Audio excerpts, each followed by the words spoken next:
네, 안녕하세요. 여러분들 금융권 취업을 돕는 불스메이커입니다. 좀 오랜만에 영상을 올리는 것 같은데, 지난 국민은행, 그 다음에 신금투, 아니다. 한투 자소서 가이드 영상 뒤로, 제가 첨삭을 하느라고 바빠가지고 영상을 올리고 싶었는데, 조금 이 텀이 좀 길어집니다. 모험이 하나라서 어쩔 수가 없어. 자, 오늘은 우리은행 2차 면접, 지금 1차 면접 오늘 발표가 났어요. 지금 10월 8일인데, 제 취업 코칭하는 분들이 연락이 왔고, 이제 합격 소식을 알려줘서 이제 오늘 발표가 났다는 걸 알게 됐고, 이제 2차 면접, 진짜 면접이죠. 1차는 맛보기였고, 당연히 합격해야 되는 거고, 2차 PT 세일즈 면접이 진짜입니다. 그래서 이건 중요하기 때문에 제가 이렇게 시간을 내서 유튜브 영상을 제작하고 있고요. 그리고, 마이크를 바꾸라는 의견이 하도 많아가지고, 마이크 샀어요. 네, 이거 좋네요. 이거 써보니까.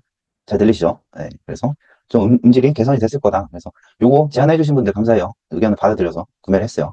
그러니까 계속 유튜브 잘 시청해주시고, 구독, 좋아요 부탁드립니다. 자, 본격적으로 시작해 볼게요. 제 소개 드리면 저는 삼성증권 출신이고 2020년에 입사를 했다가 이제 올해 2월에 퇴사를 했고요. 제가 금융권 이제 후배들을 많이 양성을 했는데 이쪽에 이제 재능이 있고 이제 흥미를 느껴서 퇴사를 한 다음에 현재는 금융권 취업을 돕는 역할을 하고 있습니다.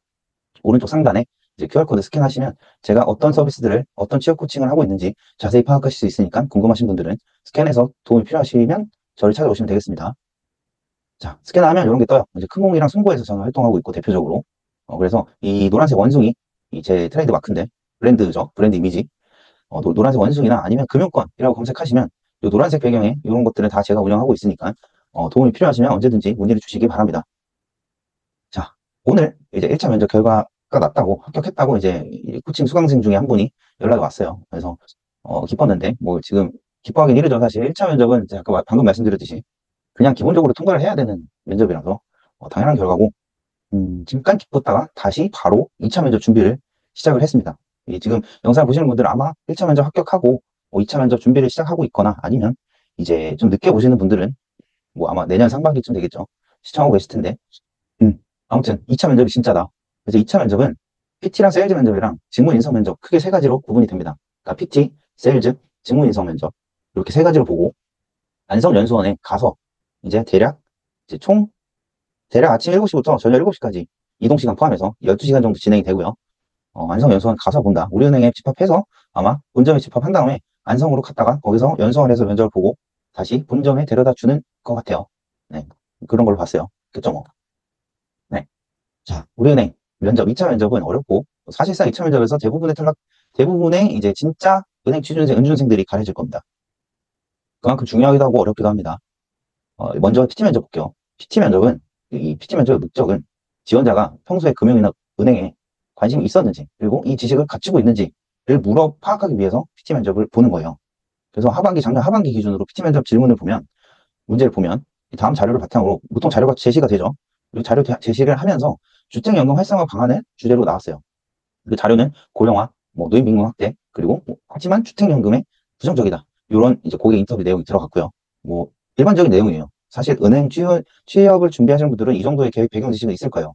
근데 중요한 건 이런 배경 지식이 있다 하더라도 주택연금이 진짜 뭐고 어떻게 구성이 돼 있고 구조는 어떻고 특징이 뭐고 장단점이 뭔지 이런 내용을 미리 알고 있지 않았다면 이 PT 면접은 잘 볼 수가 없는 구조입니다. 그래서 만약에 주택연금 특징과 장단점을 몰랐으면 과연 주어진 자료만으로 훌륭하게 답변을 제시할 수 있을까? 저는 아니라고 생각해요. 평소에 이 주택연금 금융과 그리고 은행권 취준생이라면 당연히 공부를 해서 주택연금의 이 구조와 특징에 대해서 파악을 하고 있었을 거고 그래야 이 PT 면접에서 만족스러운 답변을 할 수 있었을 거예요. 그러니까 다시 말씀드리면 이 PT 면접의 목적은 원래부터 금융권에 관심이 있던 애인지 아닌지 그걸 파악하기 위한 목적이기 때문에 사실상 평소에 준비가 안 돼 있다면 당연히 PT 면접은 좋은 점수를 받기가 어려웠을 겁니다. 그래서 여기서 말씀드리고 싶은 건 미리 준비해라. 어떤 주제가 나올지 대비를 해야 되고 그거에 대해서 미리 공부를 해둬야 된다. 그래야만 PT 면접에서 좋은 점수를 받을 수 있다. 그 말씀을 드리고 싶고요. 자, 이게 진짜 꿀팁인데 이게 개꿀팁. 개꿀팁. 이게 제일 중요해요. 이거만 봐도 아마 이 가치로 환산하면 여러분들은 지금 공짜로 지금 영상을 보고 계시지만 제가 이걸 공개를 안 하고 이 노하우를 공개를 안 하고 면접 코칭 과정에서만 유료로 알려드릴 수도 있던 내용인데 제가 큰맘 먹고 이 홍익인간 정신으로 이걸 공개를 합니다. 뭐냐면 작년 하반기에 이 면접이 PT 면접이 23년 11월에 진행이 됐어요. 11월 초에 진행이 됐는데 그때 주택연금 활성화 방안이라는 주제가 나왔어요.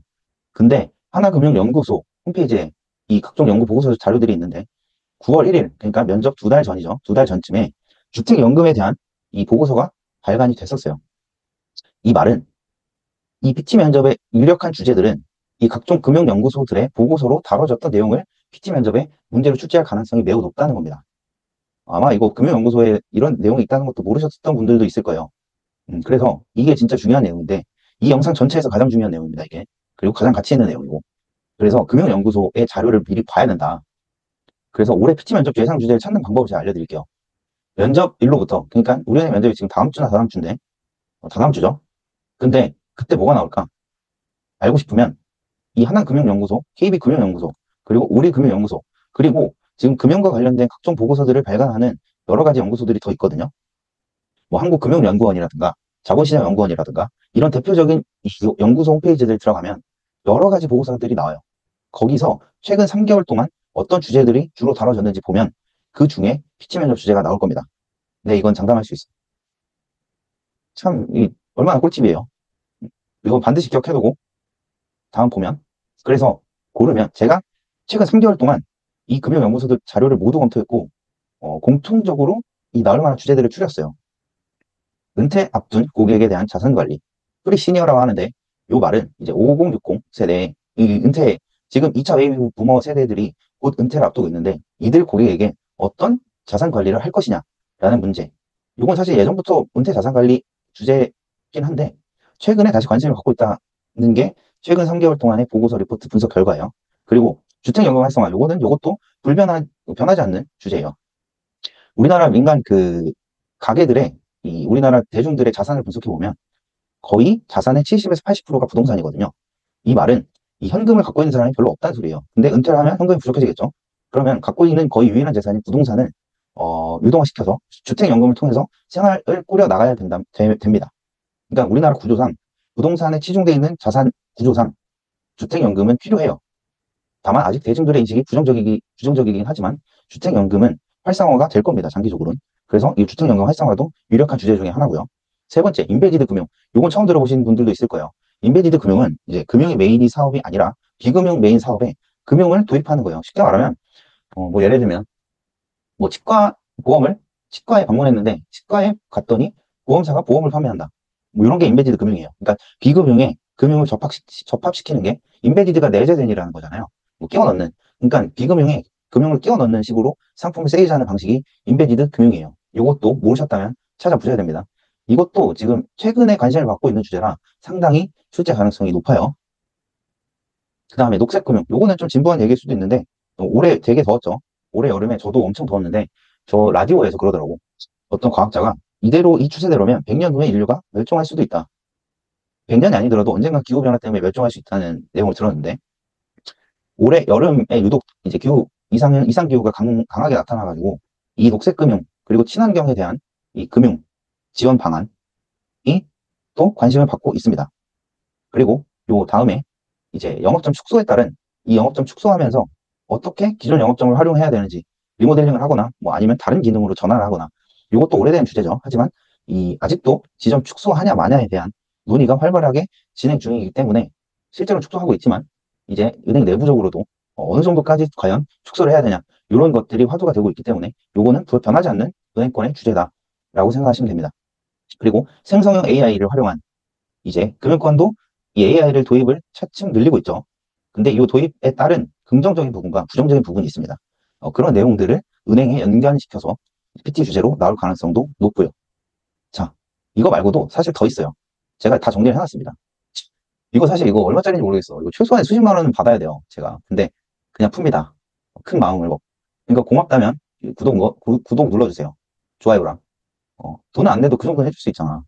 친구들? 그치? 이거 찾느라고 내가 몇 시간을 고생했는데 최근 3달 동안 모든 금융연구소의 보고서 자료들을 다 분석했고 그 중에 나올 수 있는 주제들을 뽑아 놓은 거예요. 근데 크게 카테고리를 나누면 한 10개에서 15개 정도 될 텐데 이 세부적인 주제, 예상 주제로 뽑아 놓은 게 지금 대략 보면 한 몇십 개 되는 것 같아요. 거의 한 50개 되는 것 같은데 이 중에 나온다. 우리 은행 PT 면접이 아니더라도 다른 은행 면접 보더라도 이 PT 주제들 여기서 나온다. 다른 거 안 봐도 돼. 제가 다른 거 나올 수도 있어요. 근데 확률이, 여기서 나올 확률이 가장 많다. 그리고 이 정도 분석했으면 웬만하면 지금 금융권 화두가 되는 주제들은 다 다루고 있기 때문에, 음, 이 내용만, 이 내용만이 아니지. 사실 많은데, 이 내용을 참고해서 PT 면접 준비를 하세요. 나한테 고마워하게 될 거야. 이 중에 진짜 실제로 나올 문제들이 내가 내 눈에 몇 개 보여요. 근데 그건 안 알려줄 거야. 나도 먹고 살아야지. 혹시 알고 싶으면 도움 필요하면 나한테, 이 유튜브 링크에 제가 달아놨으니까 면접 코칭. 글로 들어와서 저한테 도움을 요청하세요. 저는 이 주제들에 대한 답안을 다 알고 있어요. 그래서 고마우면 구독이랑 좋아요 누르자. 인간적으로. 알겠죠? 자, 다음 세일즈 면접이에요. 세일즈 면접, 이거 못하는데? 안 바꿨네. 세일즈 면접의 목적은 이 지원자가 입회한 다음에 고객한테 어떻게 응대하느냐를 보기 위한 목적 하나랑, 두 번째는 은행원은 이제 금융 업무만 처리하는 게 아니에요. 이 상품이랑 은행에 수익을 갖다 줘야 되는 이 사명을 갖고 있기 때문에, 물론 고객 응대도 해야 되지만 고객한테 상품을 세일즈하는 역량도 반드시 필요합니다. 행원이라면. 그렇기 때문에 이 지원자가 금융상품 세일즈 역량을 갖추고 있는가, 이 두 가지를 보기 위함으로 이제 세일즈 면접을 보는 거예요. 지난 상반기에 세일즈 면접 주제를 보면, 입사 3개월 차 신입사원이 왔어. 근데 이 신입사원이 대출을 받고 싶어 합니다. 마이너스 통장이라든가. 그래서 우리은행의 대출 상품 중 하나인 첫급여 신용대출, 이 사회초년생들을 위한 대출인데 이걸 세일즈 해봐라. 그래서 롤플레잉 형식으로 진행됐고요. 아마 이번에도 롤플레잉 형식으로 진행될 거예요. 그래서 지원자가 실제 은행원, 우리 은행원이 되고 면접관이 고객으로 이제 롤을 맡아서 플레잉을 하게 됩니다. 자, 세일즈란 무엇인가? 약간 갑자기 비즈니스 강의가 되는 것 같은데. 자, 세일즈란 뭘까요? 어떻게 하면 세일즈 잘할까? 자, 이 책을 읽으신 분도 계시고 안 읽은 분도 계실 텐데, 이거는 제가 올해 초에 이제 퇴사를 하고 사업을 하면서, 사업을 시작하기 전에, 지금 취업 컨설팅을 사업으로 하고 있는데 그 시작하기 전에 읽었던 책이에요. 부의 추월차선. 어, 보이시나요? 여기에 무슨 내용이 있냐면, 사업에 성공하려면 고객의 문제를 해결하거나 아니면 고객에게 어떤 혜택을 줄 수 있어야 된다라고 얘기합니다. 그러니까 사업의 관건은 상품의 장점이 아니라 고객이 어떤 혜택과 이득을 받는지에 집중을 해야 된다, 이런 말이 나오거든요. 세일즈도 마찬가지예요. 고객의 문제나 니즈를 해결해주면 그 고객은 당연히 그 상품에 가입하고 그에 따른 수익은 저절로 따라오는 겁니다. 그래서 이 PT 면접, 세일즈 면접을 하실 때는 꼭 마인드를 먼저 강조드리고 싶은 게, 이 상품이, 이 세일즈 면접은 우리은행 상품을 고객한테 팔게 될 텐데, 그러니까 여기서 고객은 면접관이죠. 이 상품이 어떤 점이 좋고 어떤 점이 좋고 이런 소리를 하지 말고, 물론 이런 소리 해야 되는데 관점을 다른 데 두세요. 관점을 고객한테 두세요. 그러니까 면접관한테.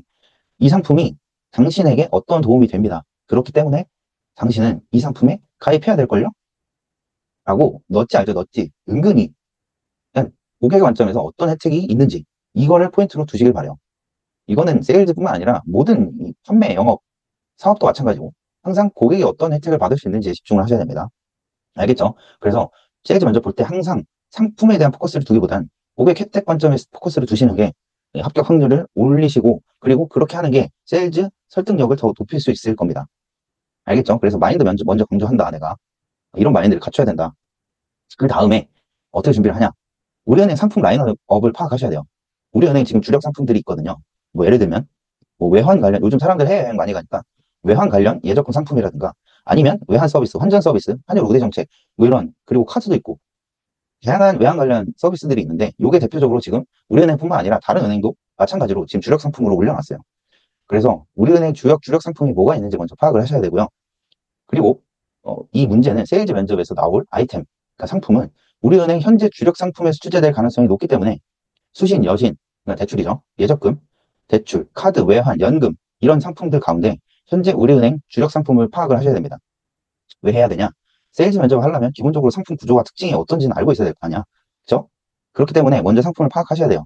요거는 어떤 걸 출제될지 고른 다음에 파악을 하면 되는데, 일단 제가 말씀드리고 싶은 건 주력 상품은 다 파악하세요. 실전에 가서 실제 면접에서 어떤 질문이, 어떤 아이템이, 내가 팔아야 되는 상품이 어떤 건지 모르잖아. 그렇죠? 그렇기 때문에 일단은 주력 상품 위주로 이 카테고리별로 다 준비를 하셔야 됩니다. 근데 여기서 하나 더 팁을 드리자면, 본인 면접일이 내가 알기로는 개인금융 기준으로 이틀 동안 진행되는 걸로 알고 있는데, 그리고 하루마다 아마 주제가 조금씩 다를 수도 있어요. 근데 후반부로 갈수록 이 기본적인 상품이 아니라 외환이나 펀드나 연금 이런 문제가 출제될 가능성이 조금 높습니다. 무조건 아닌데. 하지만 요거는 이제 확률적인 부분이고, 이제 지금 취준생 지금 아직 한 일주일 넘게 남았어요. 그렇기 때문에 지금 상태에선 취준생분들은 2차 면접 준비하시는 분들은 모든 금융상품, 우리은행에 취급하는 모든 금융상품에 대한 상품 구조와 특징을 파악하셔야 된다. 파악하려면 우리은행 홈페이지 들어가서 상품 설명서 있어요. 그거 보시면 됩니다. 자, 그리고 하나 더 있는데 파악할 수 있는 방법이 우리은행 사업보고서 24년 상반기가 지금 가장 최신 건데, 우리은행 홈페이지 들어가시면 우리은행 소개에 이 사업보고서가 있어요. 거기 이제 사업보고서 까보면 그 지금 취급하는 상품들이 나오거든요. 그래서 여기 보면 어, 아마 위에서부터 중요한 걸 거예요. 근데 나였으면 다 볼 거야. 내가 만약에 지금 우리은행 준비하는 사람이다. 그럼 난 이 상품들의 모든 상품 설명서를 다 봤을 거예요. 시간이 걸리더라도. 그리고 지금 내가 아까 PT 면접 주제 제시한 거 있죠. 그거와 관련된 이 상품들이 있을 거예요. 뭐 예를 들면 여기 ESG 통장 보이시죠? 그리고 시니어 플러스도 있고, 요거는 은퇴 준비. 이거 거의 나온다고 봐야지. 요건 나올 거예요. 시니어 플러스 우리 예금. 누군가는 이걸로 이 세일즈 면접을 하게 될 거야. 그리고 또 보면 여기 오른쪽에 ESG 적금도 있고, 지금 내가 아까 친환경 그리고 ESG에 대한 이 관심도가 높아진다 했죠. 그래서 이것도 충분히 나올 수 있고요. 그리고 지금 내가 여기 수신과 청약만 넣어놨는데, 이거 말고 이 대출과 카드, 외환, 뭐 펀드, 연금 다 있어요. 여기 사업보고서 들어가면. 그래서 지금 면접 준비하시는 분들은 이 사업보고서를 보는 건 기본입니다. 기본. 취업 준비할 때. 아직도 안 본 사람 있을 수도 있는데 반성하십시오. 반성해야 돼. 그 기업 지원하는데 사업보고서를 안 본다? 이건 말이 안 되지. 떨어져도 돼요, 그러면. 지금이라도 사업보고서 까보고 거기 주력 상품들이 나와 있으니까 그거 보고 준비하시면 돼요. 자, 그래서 다시 돌아오면, 예를 들면 개인형 IRP. IRP도 지금 은행들이 이 영업 드라이브를 엄청 걸고 있기 때문에 충분히 나올 수 있고, 이제 예를 들면 직장인 고객인데 이 개인연금이 있어. 근데 세액공제용으로만 개인연금을 가입해놨어요. 근데 요거를 운용을 안 하고 있어. 그냥 현금으로 두고 있어요. 지금은 디폴트 옵션이라고 이 사전 운용 지정을 안 하면 요 자동으로 운용되게끔 하는 이 디폴트 옵션이라는 게 있어서 운용이 되긴 하는데, 근데 본인이 운용하고 싶대. 이제 상담을 해보니까. 그러면 이 IRP의 특징은 뭐고요?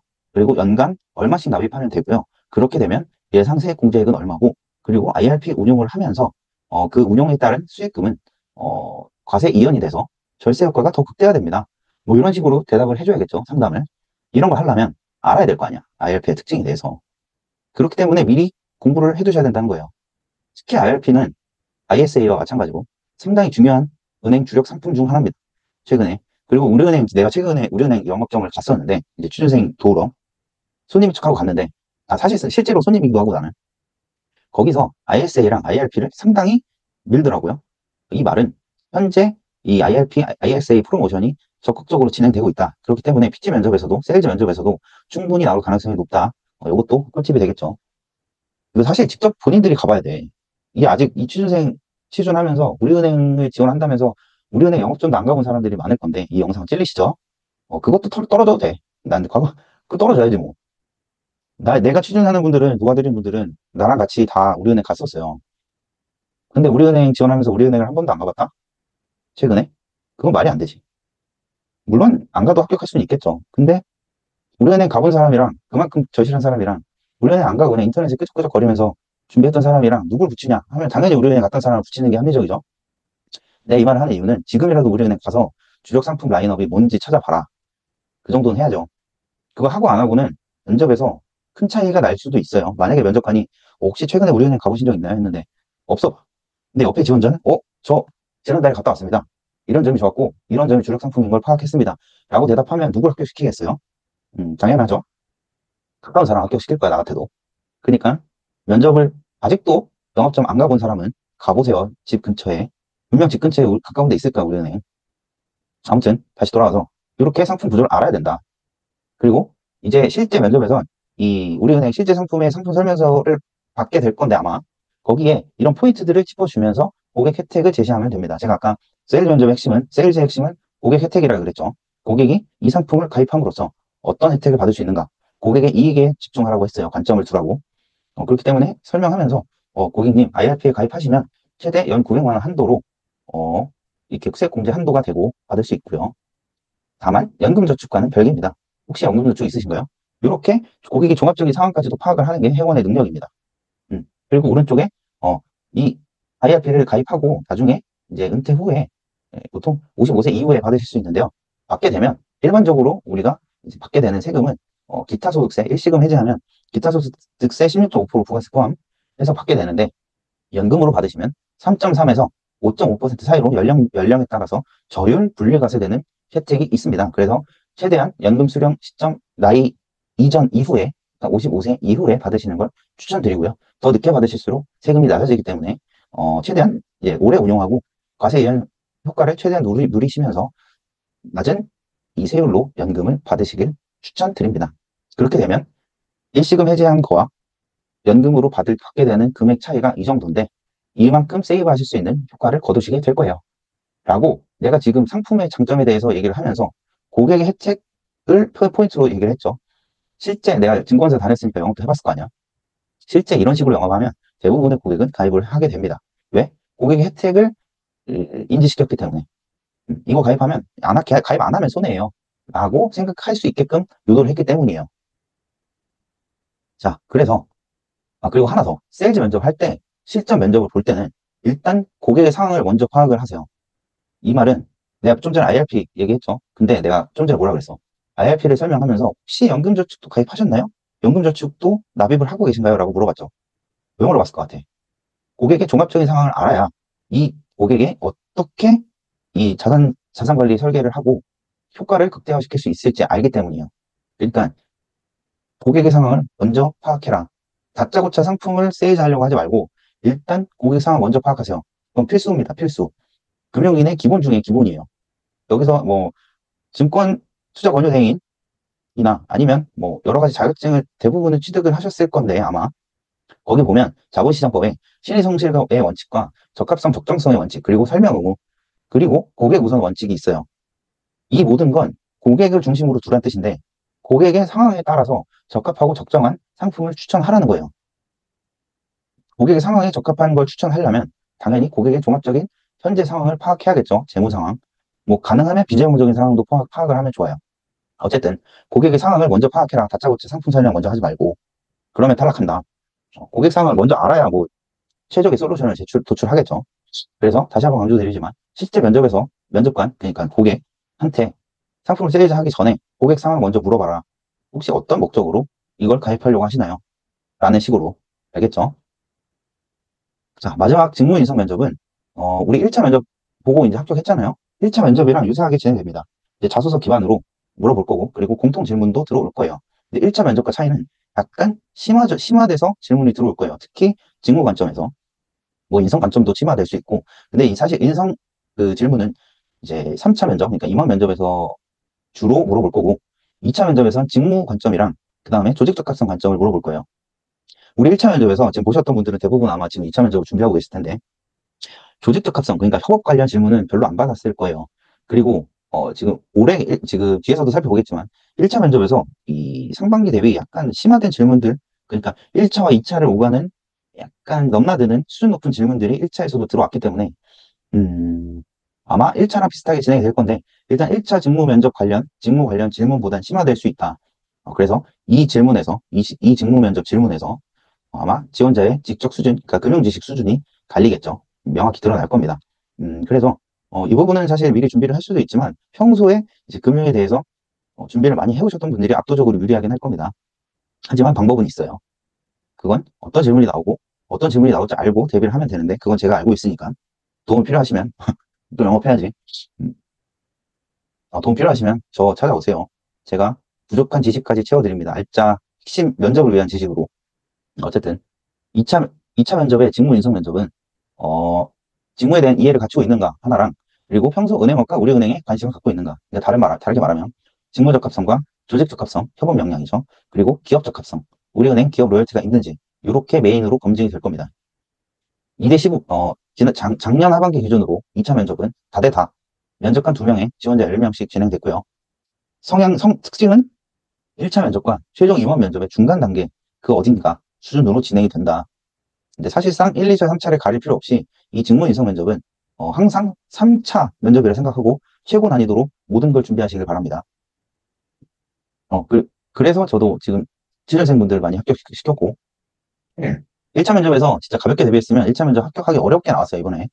그래서 최대한 고난도 질문까지 대비를 하셔야 된다. 자, 그래서 직무 인성 면접의 핵심은 직무 인성 면접뿐만 아니라 모든 은행의, 모든 기업의, 모든 채용 과정의 핵심은 5개명, 이 5개명을 준수하느냐 마느냐에 따라 달립니다. 제가 이제 붙여놓은 건데, 첫 번째는 필요의 개명입니다. 우리 은행이 왜 당신을 채용해야 되는가에 대한 명확한 답과 설득력이 있어야 되고요. 그거는 어느 면접에 가서도 면접에서 질문을 받을 수 있기 때문에 고정된 질문이고요. 두 번째, 진입장벽의 개명이라고 붙인 건데, 제가 다른 지원자들과 차별화된 당신만의 강점. 그러니까 다른 사람 안 뽑고 왜 당신 뽑아야 돼요? 이게 약간 1번 필요의 개명과 연관되긴 하는데, 당신만의 필살기와 강점은 뭔가요? 이것도 어느 면접에서나 물어볼 수 있기 때문에 항상 준비를 해두셔야 되고요. 만약에 1차 면접에서 준비 안 했다면 준비를 하셔야겠죠. 그리고 세 번째는 직무 역량이에요. 우리 1차 면접에서 직무와 관련된 질문들을 몇 개 받았을 거예요. 근데 그거보다 심화된 질문이 들어온다. 그래서 최소한 자기소개에 적힌 이 직무 관련 예상 질문은 철저히 준비하시고요. 그리고 은행원이라면 당연히 알아야 될 상품들, 뭐 예대 마진이 뭐고, 순이자 마진이 뭐고, 금리 인상기에 이제 예대 마진과 순이자 마진이 어떻게 변하고, 그게 우리은행에 어떤 영향을 미치고, 그렇기 때문에 그런 상황 하에선 우리은행이 어떤 전략을 펼쳐야 되고, 이런 수많은, 이건 기본적으로 평소에 은행권을 준비하셨던 분들이면 생각을 해두셔야 돼요. 지금 금융 상황이 어떻고 앞으로는 어떻게 될 거고 금리가 어떻게 될지 오를지 내릴지 이런 판단 기준 본인만의 뷰가 명확히 서 있어야 됩니다. 그게 없으면 당연히 그걸 대답 못하면 이 지원자는 당연히 어떻게 생각했어요 면접관이? 원래 은행권 준비했던 애가 아니구나. 그럼 붙여줄 이유가 없지. 왜냐하면 옆에 간절한 애들 수많이 깔려있는데 그 사람을 붙여줄 이유가 없죠. 그렇기 때문에 심화 질문에 대한 준비도 철저히 해두셔야 된다. 4번 기업 적합성 개명.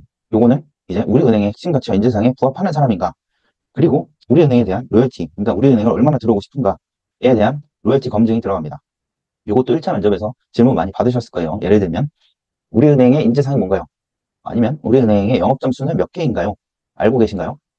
우리은행의 주력 상품이 뭐가 있는지 알고 계신가요? 이런 질문들, 이게 대표적으로 기업 로열티 검증하는 질문들이에요.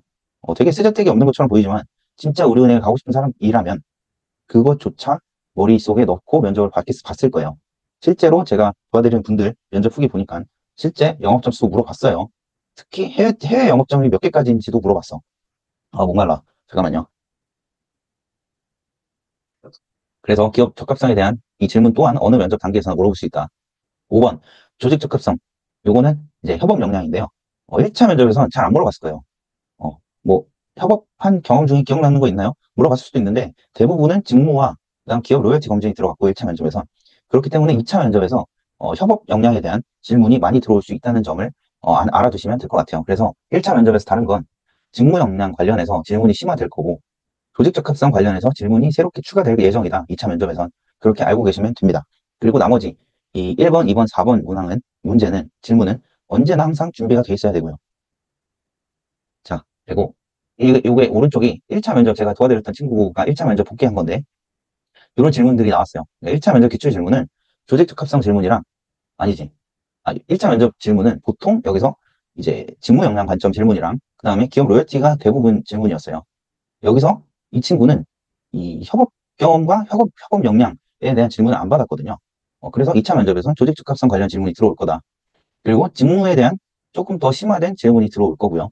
그리고 언제나 항상 매 단계에서 우리은행에 대한 기업 로열티 질문은 꼭 들어올 거니까 이 세 가지가 추가된다라고 알고 계시면 될 것 같아요. 자, 이건 참고. 자, 우리은행 인재상과 핵심 가치를 아직도 안 외우고 면접을 본다. 잘 가요. 원래 안 가. 떨어져도 이상하지 않아. 기본이지, 기본. 이걸 왜 물어보냐면 이 사람의 기업 로열티를 알기 위해서요. 간절한 사람이라면 이거까지 외우기 때문에 얘가 간절한지 아닌지 파악하기 위해서 물어보는 겁니다. 그래서 이 외우기 싫지만 취준생 입장에서 나 같아도 외우기 싫었을까 하지만 해야 된다. 외우셔야 돼요. 올바른 품성을 가진 도전적이고 창의적인 최고의 금융 전문가가 우리 은행의 인재상이고요. 그리고 비전, 오늘의 혁신으로 내일의 가치를 만드는 우리 은행의 비전. 슬로건은 우리의 마음속 첫 번째 금융. 핵심 가치가 제일 중요한데 고객, 신뢰, 전문성, 그리고 혁신. 이 네 가지 키워드는 식상해 보이지만 막상 면접에서 질문 받으면 기억을 안 해오고 있으면 헷갈릴 거니까 꼭 정확히 명확하게 외워두시길 바래요. 그리고 24년 상반기 기준으로 국내 영업점은 703개, 해외 영업점은 26개. 이렇게 돼 있습니다. 6월 30일 기준이죠. 이것도 질문 받을 수 있으니까 외워두세요.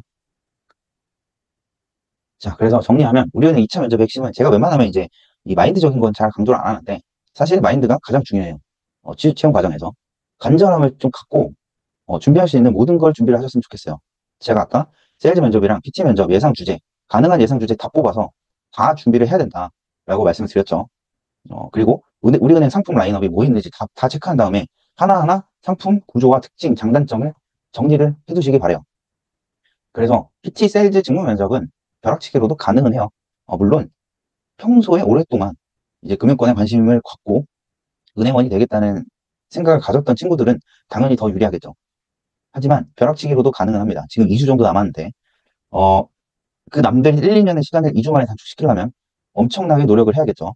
노력도 안 하고 평소에 준비도 안 했는데 합격하고 싶다? 그거는 욕심이고 하지만 벼락치기로도 가능하다. 근데 중요한 건 짧은 시간 안에 모든 내용을 숙지하려면 어떤 문제가 나올지 효과적으로 준비를 하셔야 돼요. 그래서 어떤 주제가 나올지 미리 파악을 해야 되고 올바른 방향, 그러니까 어떤 게 나올지 미리 알아야 그거에 대한 준비를 하겠죠. 효과적으로. 모든 걸 준비한다 해서 진짜로 막 나오지도 않을 것 같은 문제까지 준비를 한다면 너무 효율이 없겠죠. 우리가 간절하고 노력은 해야 되지만 효율적으로 노력해야 됩니다. 그래서 어떤 주제 나올지 미리 알아야 되고 그리고 그거에 바탕으로 올바른 방향과 속도가 뒷받침돼야 벼락치기가 가능한 거예요. 요거는 저를 찾아오시면 제가 만들어 드립니다. 그래서 도움 필요하시면 연락 주세요. 유튜브 링크 또는 크몽이나 송고에서 저를 찾아볼 수 있을 겁니다. 찾으면 이렇게 요거 MVP 삼성 연수원 할 때 찍었던 건데 추억이 새록새록 돋네요. 아무튼 면접 코칭 하고 있으니까 우리은행뿐만 아니라 저는 증권사랑 은행 다 해요. 저 증권사 출신이기 때문에 은행과 증권 모두 다 코칭할 수 있습니다. 은행권 출신은 은행밖에 못하지만 증권사 출신은 은행과 증권, 보험, 카드까지 다 할 수 있어요. 가장 높은 역량을 갖고 있기 때문에. 그래서 가장 높은 연봉을 그리고 왜 그 은행만 지원해 사람들? 나 취업 코칭하고 있는데 이건 여담인데 은행 문의 대비 증권사 문의가 상대적으로 너무 적더라고요. 뭐 당연히 은행 지원하는 사람이 더 많겠지만 난 개인적으로 증권사도 도전해봤으면 좋겠어요. 증권사 연봉이 더 높고 그리고 증권사가 좀 더 액티브해서 나는 증권사도 많이 지원하셨으면 좋겠어요. 제가 삼성증권 출신이잖아요. 우리 증권사도 많이 사랑해주세요. 증권사도 좀 지원 좀 해. 왜 은행만 그렇게 지원하는지 난 모르겠어. 증권사 지원하면 합격하면 더 연봉 많이 받아요. 그러니까 증권사도 많이 문의해주고 지원 많이 하고 오늘 영상은 여기서 마칠게요. 우리은행 준비하시는 분들과 그리고 지금 뭐 면접 준비를 안 하더라도 금융권 취업을 희망하시는 모든 분들 꼭 이제 금융권 합격하셔서 억대 연봉 받아가시면 좋겠어요. 오늘 영상 여기서 마칠 거고 다음에 조만간 다른 영상으로 좋은 모습으로 좋은 내용으로 다시 찾아오겠습니다. 금융권 취업 파이팅!